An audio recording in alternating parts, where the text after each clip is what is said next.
Hey everyone, welcome back to the channel. And for those of you who are new, my name is Joshua and today is my 15-month hair growth update. So for those of you who haven't been following my hair growth journey, the last time I had a short haircut was July 15th of 2019. I had a short fade with a 1 on the sides and about an inch to an inch and a half on the top. And as you can see, my hair is pretty long now at 15 months. I've stopped measuring it because I've had now 2 trims since hitting that 1-year mark. So between the 1 year and 15 months, I had a trim at the 1-year mark and then a trim like 1 or 2 weeks ago. So basically the 15-month mark, so about 3 months in between, to make sure that I keep these ends healthy, especially because I had my hair colored blonde when I went and got it trimmed at the 1-year mark. Coloring your hair does do a little more damage than leaving it all natural. So if you're someone like me who is thinking about coloring your hair at any point in your hair growth journey, just keep in mind that you're gonna have to keep your maintenance trims a little closer together to ensure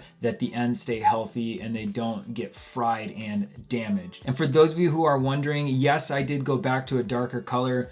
As you can see, I have dark with highlights throughout my hair now. So what I did when going back into the salon to get my trim was I asked her to darken most of the hair back up and then take the blonde that I already had as some highlights and to also help lift that blonde a little more so that it wasn't so warm and a little more yellowish and orange. Now it's more of like an ashy, almost white gray, very bright, almost bleach blonde, I guess you'd call it. I don't know. It's a lot blonder now in the highlights, but the majority of my hair is back to that darker, more natural hair color. So really quick to show you guys what it looks like at 15 months with 2 trims.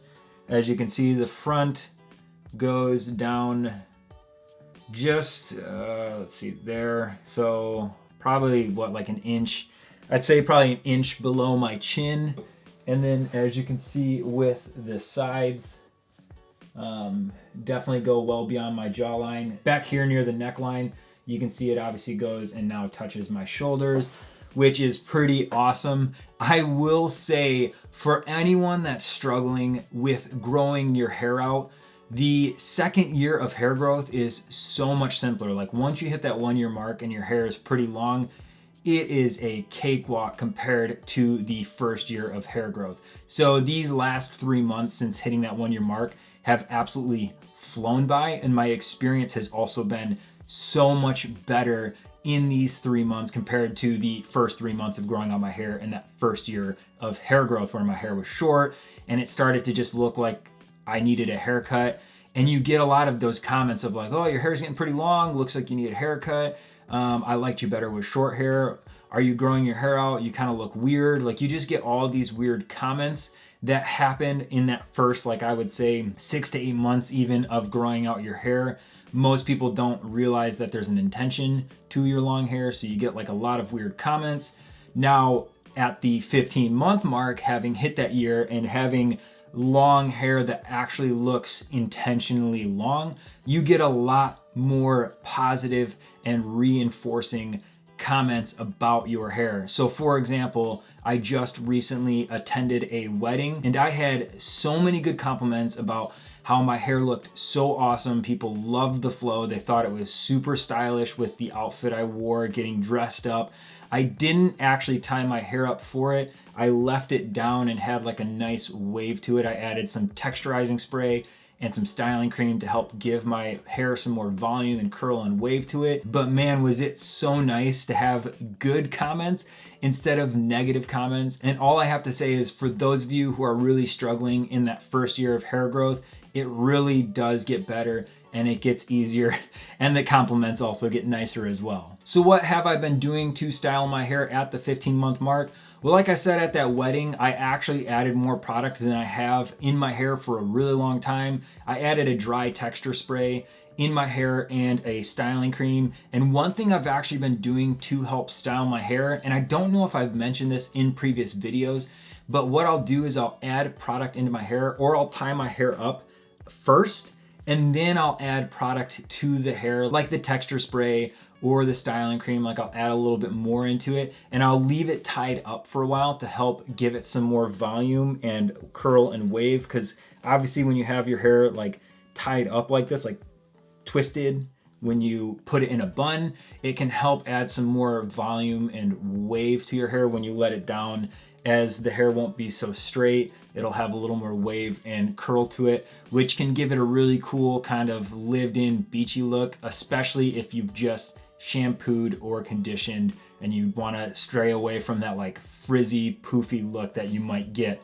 right after a shampoo or a condition. But other than that one kind of anomaly of the wetting, for most days I'm just either rinsing my hair or tying it up, still doing that shampooing or washing once a week, maybe a little more. And then I've just been adding leave-in conditioner and sometimes hair oil to help with poofiness and frizziness, which that is actually a question I've been getting a lot lately, is how do I deal with poofiness and frizziness?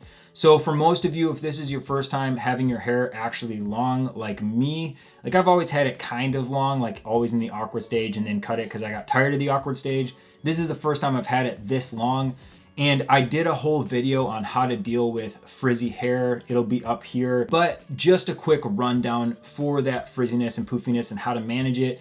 One thing I found is not washing as often with shampoo. If you rinse your hair, it's not so bad, but using shampoo and conditioner, it pulls all those natural oils out of your hair and it'll make your hair just poofier and frizzier and just not as controllable or as desirable. At least that's what I found. The biggest thing was just not so frequently washing my hair like I did when it was shorter.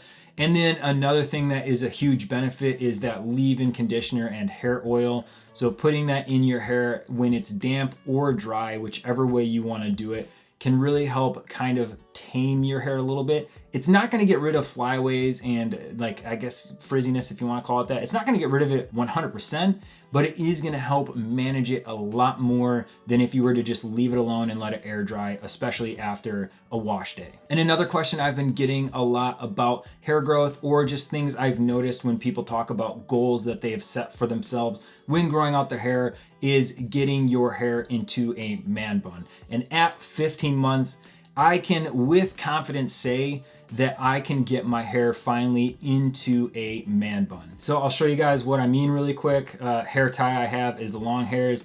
If you know, you already know, great hair tie company to go with. They make great quality products, and I don't really like using anything else in my hair. So as you can see here, I now have enough hair on the sides and the back and the top to be able to pull it up, take the hair tie, actually tie it around, and then pull it into a bun. And now, as you can see, that was super simple. I didn't really have any issues with it. Pretty quick. You'll see I have the bun here going on. It's decently sized. I can't really pull the bun, like I can't manipulate where I want the bun to be on my head yet. So like I can't have it higher. I can't really do lower because the top doesn't really reach yet. And the bottom doesn't fully reach, like I said, if I want to try and manipulate where the bun is at on my head. But at 15 months, I can confidently tie my hair up every single day if I wanted to, with no real issues of hair falling out from the sides, top, or back because it's too short. And I have also been tying it up every single day when running and haven't noticed any issues with that. I can use one hair tie, unlike how I used to when it was shorter, with like the big bun and then a smaller bun below with the 2 hair ties because my hair wasn't long enough all around. Now I can do it with one. So if you're someone who's really looking into setting a goal of wanting to get your hair into a man bun, 15 months seems to kind of be the unanimous point when most people have their hair long enough to be able to tie it in a bun. Now, obviously it really depends on your hair type. If you have really straight hair, you're most likely going to be able to tie it up sooner than someone who has wavier or curlier hair, just because the difficulty of being able to actually pull that hair back and put it into a bun is going to make it a little more difficult. Plus, if you have really tight springy curls, that's going to be a hard thing to do in general. You would need to start to kind of straighten your hair out to be able to pull it back. And that might not even be the look you're going for if your hair is that naturally curly. But I do have one caveat about tying up my hair at the 15-month mark. And that's that I just don't think my hair is still really long enough for it to look good. So like I was saying, I can't really manipulate how I'm actually doing my bun on my head. There's pretty much only one way I can put it. I personally kind of like the look of a bun higher up, not so low. I like to be able to see the top of the bun behind so it doesn't just look like I have this hair just being pulled back and kind of have this, I don't know, just weird. I don't like the look fully. It's cool to finally be able to do, but it's not the desired look I'm going for when I'm tying my hair up. And that's a personal opinion. Some of you may love that look. Some of you may really want the low, and some of you probably want the high like I do. But like I said, I still think it's too short to really look good as a bun. So like I said, for that wedding, I actually had my hair tied up when I first left the house and didn't plan on taking it down. I did put in the product, like I said, so that if I did take it down, my hair had really good volume and wave to it. But I got to the wedding and I didn't really like the look of it because, one, to make sure the hair does fit, it does pull pretty tight throughout. So you kind of have this like really slick look, as you can see right now. It has this like really slick look to it that I'm not a huge fan of. I like when it's a little longer and you can have it look a little more like tousled or not so like kind of almost like it's put together but not put together, if you get what I'm saying. And so that's one look I personally like, and I don't like where it looks so tight. And then also the other thing is, yeah, at 15 months I can tie my hair up all the way, but I really do have to pull all the hair to make sure that some of the shorter ends do make it. And so when it's pulled back like this, it's kind of tight. And there's that concern of like traction alopecia of like, if I have this bun in my hair too long, will it start to really pull at the roots and maybe cause issues if I continuously do it over and over, day in, day out for like 8 to 12 hours a day? I don't know, and I don't want to worry about that. I want to just give it a few more months to where it's long enough that I don't have to worry so much about that. And then the other thing is that it's so tight that it actually starts to kind of hurt my head, because it pulls a little on the neck and it pulls a little up here, and you have to like pull the hair out a little bit to try and loosen it, but it's still just so tight that it isn't comfortable yet. And I don't know if that's a thing with just man buns in general, or if it just is, like I said, still just a little too short to where making sure the bun stays tucked in for extended periods of time, it's not comfortable yet. So for those of you who do have a man bun or tying up your hair as a main goal for your hair, know that most likely at 15 months, you're gonna be good with your hair being able to be tied up. But like I said, there's a few caveats that you're really gonna have to think about when tying up your hair at that mark. And so that is it for my 15-month hair growth update. I hope you guys enjoyed this video, and if you found it informational or helpful in any way possible, please don't forget to hit that like and subscribe button and hit that bell so you can get notified about my weekly videos. And with that, thanks for watching, and I'll see you guys next week.